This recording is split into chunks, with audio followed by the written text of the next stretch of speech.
প্রহ্লাদ যখন যায় ঘরে গিয়ে দেখে ওর মা ওর বাবার ঠিক বুকের উপরে বসে 2 হাত দিয়ে গলাটা চেপে ধরেছে। এটা দেখে প্রহ্লাদ খুব চিল্লাচিল্লি বলে, কী হয়েছে মা এরকম করছে, মানে টানাটানি করে ওর মাকে সরায়। ওর মা সরে গিয়ে বিনা নেমন্ত্রণে কেউ আসে না, তুই একবার নয় 3বার নেমন্তন্ন করে তাকে নিয়ে এসেছিস, যার জন্য তোর সংসারে এরকম একটা প্রবলেম।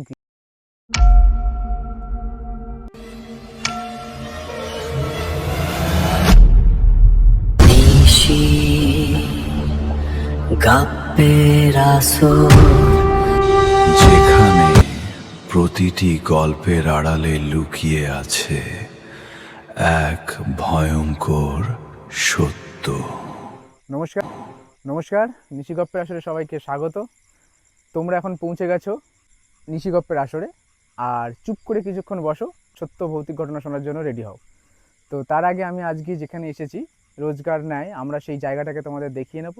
জায়গাটা সম্বন্ধে প্রচুর লোককথায় বিভিন্ন ভৌতিক ঘটনা আছে, সেটা আমরা শুনেছি। অন্য কোনো দিন এই জায়গার ঘটনাটা আমরা তোমাদের বলবো, কিন্তু আজকে যে ঘটনাটা বলবো সেটা একটু অন্যরকম ঘটনা। সেই ঘটনাটা বলার আগে তোমরা একটু জায়গাটা দেখে নাও, আমার সঙ্গে একটু আসতে বলবো। এইখানে এটা হচ্ছে এক পুরনো ইটভাটা, এখনও এটা চলে, কিন্তু এটা দিনের বেলা ওই বিকাল 4টে-3টে অবধি চলে, তারপর এটা বন্ধ হয়ে যায়। কিছু ঘটনা আছে যেটার জন্য এটা বন্ধ হয়ে যায়। সামনে আমি দেখাতে বলবো এই দিকটাতে এই খেজুর গাছ আছে একটা, আর ওখানে ওই যে ইট পোড়ানোর জন্য যেটা থাকে সেটা, আর ওই দিকটা আরও অনেক বড় এরিয়া আছে, যতটা যাবো ওই দিকটা ফাঁকা হয়ে যাবে, আর এখানে বাড়িঘর কিছু নেই। তো এই জায়গা সম্বন্ধে প্রচুর ঘটনা আছে, সেই ঘটনা আমরা অন্যদিন বলবো। আজকের যে ঘটনাটা আমরা বলবো এই ঘটনা আমাদের কালেক্ট করা। এই ঘটনাটা পাঠিয়েছে আমাদের ক্যানিংয়ের বাসন্তী অঞ্চলের একজন সাবস্ক্রাইবার, এবং তার দাদুর সাথে ঘটনাটা আমাদেরকে শেয়ার করেছে। তোমাদের কাছেও যদি এরকম ঘটনা থাকে তোমরা শেয়ার করে দিও আমাদের হোয়াটসঅ্যাপ নাম্বারে, সেটা স্ক্রিনে আমি দিয়ে দেবো। তোমরা ভয়েস করে আমাদেরকে পাঠিও সেই ঘটনাটা, আমরা এরকম কোনো ভৌতিক স্থানে গিয়ে ঘটনাটা বলবো। এই জায়গার যে ঘটনাগুলো আছে সেটা অন্যদিন আমরা বলবো, কিন্তু আজকে ওই বাসন্তীর জায়গা, বাসন্তী মানে ক্যানিংয়ের বাসন্তী নামক একটা জায়গার ঘটনা। তো ঘটনাটা পাঠিয়েছে ক্যানিংয়ের বাসন্তী অঞ্চলের প্রহ্লাদের ঠাকুরদার ঘটনা। ঠাকুরদার কাছ থেকে যেভাবে শুনেছে সেইভাবেই ও আমাদেরকে ভয়েস করে পাঠিয়েছে, আর আমি সেইভাবেই বলার চেষ্টা করব। তো প্রহ্লাদের বাবার বয়স তখন 15-16 বছর, আর ওর ঠাকুরদার বয়স ওই 35-36 বা আশেপাশে হবে। তো ওদের এই বাসন্তী অঞ্চল যেটা, সেই অঞ্চলে নাকি যে সময়ের ঘটনা বলেছে সেই সময় মাঠের মাঝে মাঝে সপ্তাহে 1-2 দিন করে হাট বসতো। আর ওদের বাড়িটা ছিল একটা ফাঁকা জায়গায়, যেখানে আশেপাশে 2-1টা বাড়ি, আর ওই সপ্তাহে 1 দিন করে হাট বসতো। সেই হাটে বাজার করতে যেত, যা খাবার দাবার, সবজি, তেল, মশলা এবং মাছ, এমনকি মাছও ধরে তো খাওয়া যেত, প্লাস ওই হাটে সেই দিন পাওয়া যায়। ওই একটা বিশেষ দিনে হাটে যেতে হয়। তো ওই হাটে ওর বাবা, মানে প্রহ্লাদের বাবা, তার বাবার সঙ্গে, প্রহ্লাদের ঠাকুরদার সঙ্গে যায় হাট করতে, বাজার করতে। তো বাজার যখন করে শেষ হয়েছে সেই সময় শীতের সময়, ঘটনাটা যখনকার বলছি শীতের সময়, আর তারা মাঠের মধ্যে দিয়ে গেছে, বিকাল 5টা-6টার দিকে গেছে। বাজার টাজার করে যখন ফিরবে তখন বাজারে নিয়েছে মাছ, নিয়েছে মশলা, সবজি, 1 সপ্তাহের পুরো বাজারটা নিয়েছে, এবং খেজুরের গুড় নিয়েছে। শীতের সময় গুড়টা পাওয়া যায়। আর গুড়টা নিয়ে তারা যখন ফিরবে, কিছুটা আসার পথে তার বাবার সাথে যখন আসছে, একটা নিম গাছ আছে, সেই নিম গাছের গোড়ায় কেউ মনে হচ্ছে যে টয়লেট করে, আগেকার দিনের লোকেরা যেভাবে বসে টয়লেট করে আমরা দেখেছি, সেরকম বসে টয়লেট করার ভঙ্গিমাতে নিম গাছের দিকে মুখ করে বসে আছে। তখন তারা যখন কিছুটা দূর থেকে ওভারটেক করবে, এগিয়ে যাচ্ছে, তখন পেছন থেকে নিম গাছের গোড়ার ওখান থেকে লোকটা, বোঝা যায়নি, শীতকালে এমনি কুয়াশা, তার মধ্যে চাদর মুড়ি দিয়ে বসে আছে। তো বলছে এই যাবো। তো প্রহ্লাদের যে ঠাকুরদা, প্রহ্লাদের বাবার সঙ্গে ছিল, প্রহ্লাদের ঠাকুরদা অত কিছু না ভেবেই বলে যাবে, আসো, বলে আবার হাঁটা শুরু করে। যখন কিছুটা হেঁটে যাচ্ছে পেছন থেকে আবার বলে ওই যাব। তখন ওর বাবা দাঁড়িয়ে বলছে বাবা দাঁড়া, এসে বলে হ্যাঁ আমরা দাঁড়াচ্ছি, তুমি আসো। এবার যেহেতু একটা মানুষ টয়লেট করার ভঙ্গিতে বসে হচ্ছে, ওরা ভেবেছে প্রথমে ওরা টয়লেট করছে, তো ওরা ভাবছে 2 পা এগিয়ে গিয়ে দাঁড়াই, টয়লেট করা হয়ে গেলে ও আসবে। তো দ্বিতীয়বার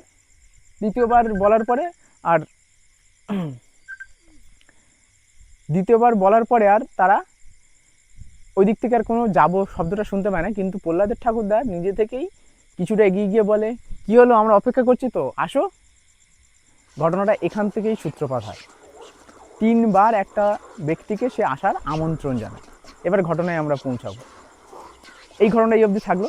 এবার তারা বাড়ি পৌঁছে গেল যথারীতি। বাড়ি পৌঁছানোর পরে তারা যখন বাড়িতে তার মায়ের কাছে মাছ যেটা নিয়ে গেছে, বাজার নিয়ে গেছে, হাতে ধরিয়ে দেয়। এবার রান্নাবান্না হয়।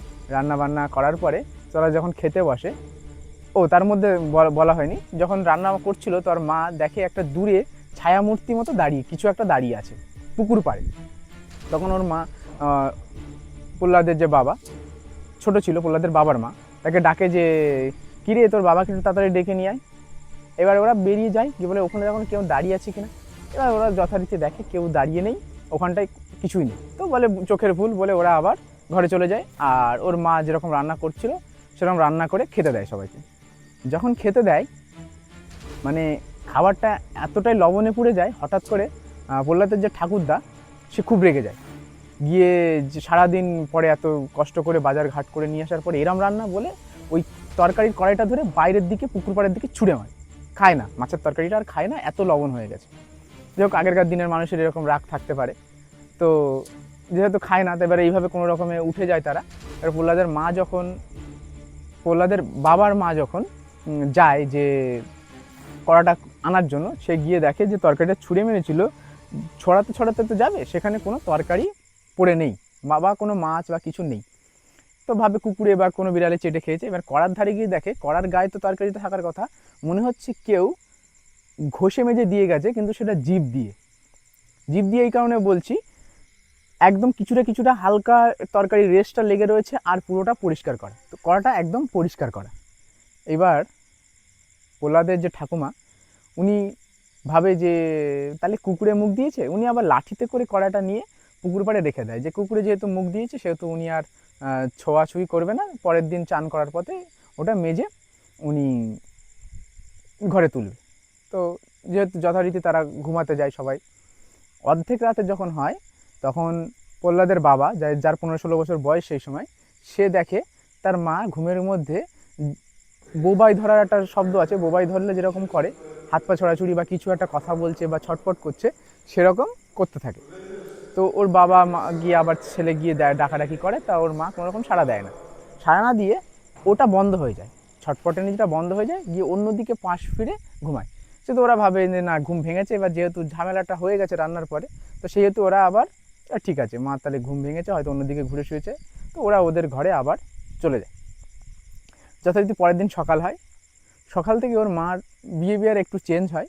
ওর মা কারোর সঙ্গে আর কথা বলছে না, রান্না বান্না করতে যাচ্ছে না। এবার যেহেতু ওরা ভাবে যে কালকে রাতে একটা এরকম ঝামেলা হয়ে গেছে বড় আকারের খাবার নিয়ে, সেই জন্য মা হয়তো সকাল থেকে এরকম আছে।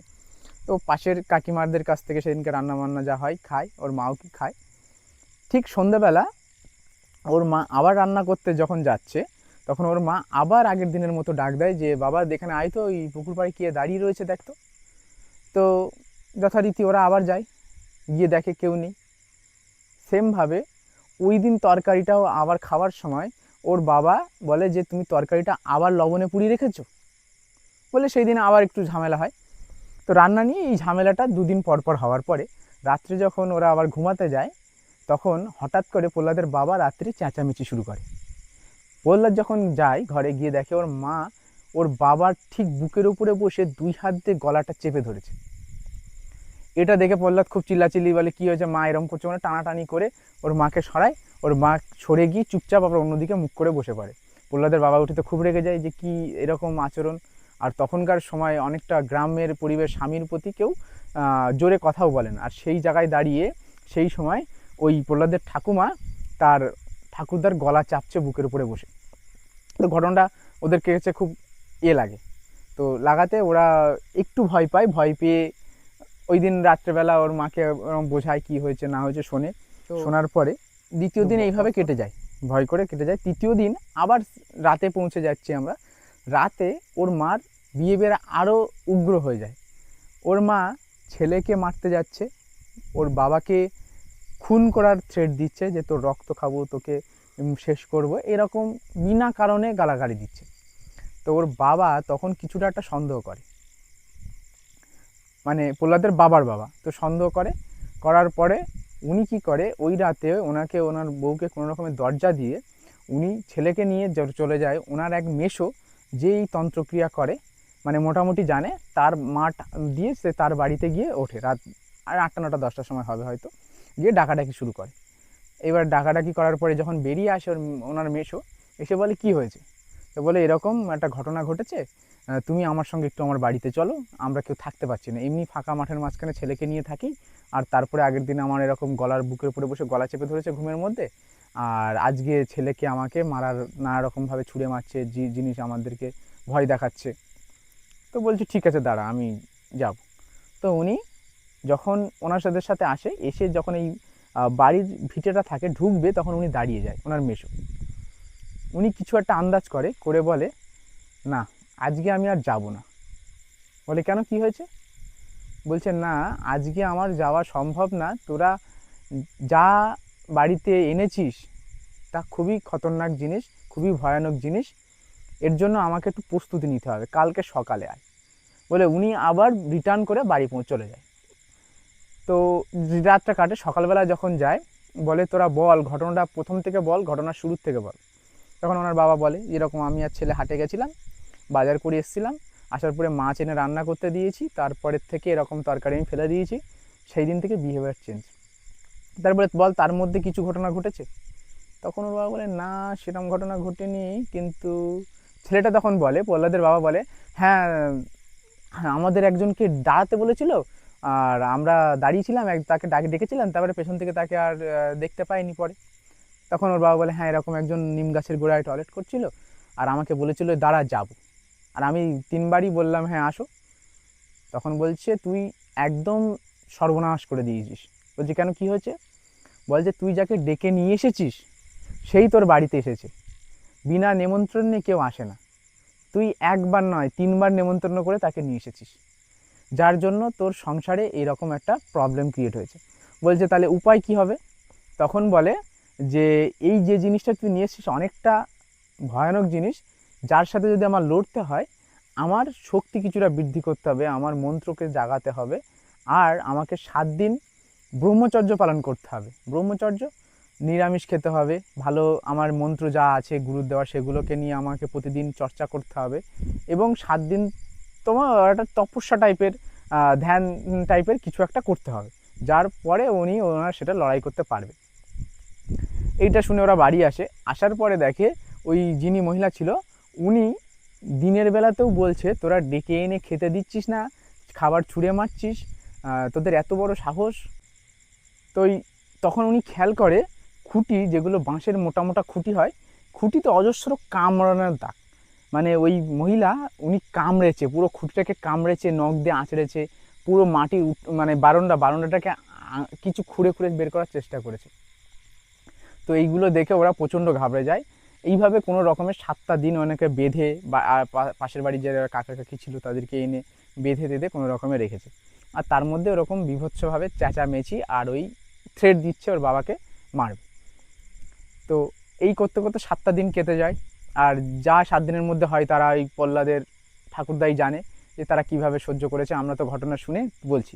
এবার যাই হোক, ওনার যে কাকা ছিল প্রহ্লাদের ঠাকুরদার কাকা, উনি আসে, এসে উনি ওনার কাজ করতে বসার পরে উনি বলছে যে এরা যে জায়গাটার উপরে বাড়ি করেছে সেই বাড়িটা প্রথমত বাছুর বিভিন্ন মানুষের পশু পাখি যেটা পোষ্য প্রাণী ওটা ওখানে কবর দেওয়া হতো, তো তার উপরে ওরা প্রথমত বাড়ি করেছে।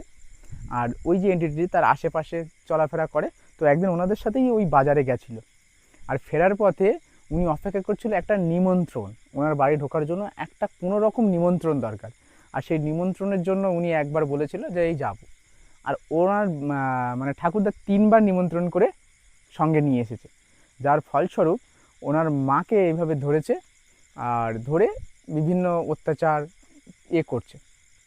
তারপরে যখন উনি মন্ত্র করলো, বাড়ি বন্ধন করলো, ঝাড়ানো শুরু করলো, তখন আস্তে আস্তে উনি গেল, এবং ওটা নাকি একটা ওই যে হাট হয় ওই হাটে বসা কোনো দোকানদারের আত্মা, যে ওই যখনই হাট হয় ওই আশেপাশে উনি দোকান দিত এবং সেই জায়গার মোহমায়ায় ওখানে বসে থাকতো। তো নিমতলায় উনি সেদিনকে মুখ ঢাকার জন্য বসেছিল না টয়লেট করার জন্য, খালি উনি একটা নিমন্ত্রণের অপেক্ষায় ছিল। তো ঘটনাটা এইবার যদি তোমরা কোনো দিন রাস্তায় ফেরার পথে তোমাদের যদি কেউ বলে এই যাবো, তোমরা কোনো দিনই বলো না যে আসো, আগে তাকে শুনে নিও কোথায় যাবে না যাবে। তো এই সাবধান বাণী প্রহ্লাদ আমাদেরকে দিয়েছে। আর ধন্যবাদ প্রহ্লাদকে, যদি তুমি ঘটনাটা দেখো, তোমার ঘটনা আমরা বলার চেষ্টা করেছি। আর বাসন্তী জায়গাটা কেমন কি, অনেক ভৌতিক জায়গা নাকি ওখানে আছে, আমরা ঘোরার চেষ্টা করব, দেখার চেষ্টা করব। তো তোমাদের কাছে যদি এরকম ঘটনা থাকে তোমরা অবশ্যই আমাদেরকে শেয়ার করো স্ক্রিনে ভেসে ওঠা নাম্বারে, আমরা তোমাদের ঘটনাটা শোনাবো সবাইকে। আর এই যে জায়গাটায় আমি আছি, এখানে একটা সময় প্রচুর ভয়ের ঘটনা ছিল। এখানে বিশেষ করে খুন হয়েছে অনেক সময়, মানুষ অনেক রাজনৈতিকভাবে খুন হয়েছে বা এমনি খুন হয়েছে। তো এখন আর এই জায়গাটাতে সেরকম কিছু হয় না, তবুও এই জায়গাটা ভয়ের আছে, মানুষ এখানে আসে না রাতে। আর জায়গাটা সত্যি ভয়ানক আমারও লাগছে। আমাদের সঙ্গে সৌম্যজিৎ থাকে, সৌম্যজিৎ সামনে আয়। সৌম্যজিৎ, তোর কী হচ্ছিলো বল একটু। সৌম সৌম্য বল, তোর কী ফিলিংস হচ্ছিলো এখানে আসার পরের থেকে? আমার যখন গল্প বলছিলিস না, মানে হ্যাঁ। ঘটনাটা বলা হচ্ছিল, হুম। প্রথমত তো ঠিক ছিল, তারপরে যে হাওয়া টাওয়াগুলো বেশ ঠান্ডা গাটা। হুম। তা আমার সাডেনলি মনে হলো কি জানিস, যে আমার দম নিতে কষ্ট হচ্ছে এই জায়গায়। আচ্ছা। এই জায়গায় এবার আমার মনের ভুল নাকি কি জানি না, তবে আমার একটা দম নিতে একটা হালকা কষ্ট ছিল। হুম। তারপরে যখন একটু কথাবার্তা বলছি তখন আবার একটু ঠিক লাগছে। এবার এই জায়গার যে লোকেশন তোকে দিয়েছে, হুম। সে কি কি বলে পাঠিয়েছে একটু দর্শকদের বল, যে মানে এই জায়গাটা সম্বন্ধে কি সাবধান বাণী আমাদের মাইক দিয়েছে। তোর কাছে আমার গলার আওয়াজ যাবে? হ্যাঁ, যাবে যাবে যাবে। এখানে নাকি বেসিক্যালি যেটা বলেছে, প্রচুর মার্ডার হয়েছে একটা টাইমে এখানে ইটভাটায়। মানে দুদিন অন্তর অন্তর নাকি মার্ডার প্লাস খুন রেপ ঘটনা নাকি ঘটেছে এখানে অনেক। ঠিক আছে, অনেকে অনেক কিছু দেখেছে, অনেকটা দাঁড়িয়ে থাকতে বিভিন্ন গাছের তলায় বলো বা এরকম, অনেকে দেখেছে ইটের মানে এরকম ইয়ে থাকে, যে এই যে ইট রাখা রয়েছে এর পেছন থেকে উকি মারছে। ঠিক আছে, এ অদ্ভুত দেখতে, এরকম অনেক কিছু নাকি অনেকে দেখেছে এই জায়গার লোকজন যা বললো। তা এখন জানি না কতটা কি সত্য, আমরাও তো শুনেছি, শুনে এখানে আসলাম। তা এমন একটা একটা গা ছমছমে ওয়েদার তো অবশ্যই, প্লাস হালকা বৃষ্টি, বর্ষাকাল, সে তো বুঝতে পারছি যে একটু ভয় কেমন লাগে। ওয়েদারটা, আর হাওয়া এখানে দিচ্ছে এখানে ঠান্ডা। এখানে কোনো মানুষ আসা এখানে যাওয়া কোনো করে না। মানুষ আসা যাওয়া করে না সন্ধ্যের পরের থেকে। এবং এই ইটভাটা জায়গাটা বন্ধও আছে। ইটভাটা না, ইটভাটা চলছে নাকি বিকেল অবধি কাজ হয়, তারপরে নাকি বন্ধ হয়ে মানে বন্ধ করে দেয়, তারপরে কেউ আসে না এদিকে। আচ্ছা। ঠিক আছে, এটাই তো বললো। এখন আমাদের তো এরকম হালকা হালকা ফিল হলো এখন। তো চলো, জায়গাটা যথেষ্ট ভয়ানক ছিল। আর এই জায়গার একটা ঘটনা আমরা কালেক্ট করেছি, কি কি ঘটেছে সেই ঘটনাটা আমরা অন্য কোনো দিন বলবো, হয়তো এখানে এসেই বলবো বা অন্য কোনো জায়গায় গিয়ে বলবো, অন্য কিন্তু কোনো বলবো। বলবো। আর তোমরা অবশ্যই ঘটনাগুলো পাঠাও, তোমাদের ঘটনা আমরা শুনতে চাই আর সবাইকে শোনাতে চাই। আর আমাদেরকে সাপোর্ট করো, আমাদের পাশে থাকো। তো আজকের জন্য টাটা, নমস্কার।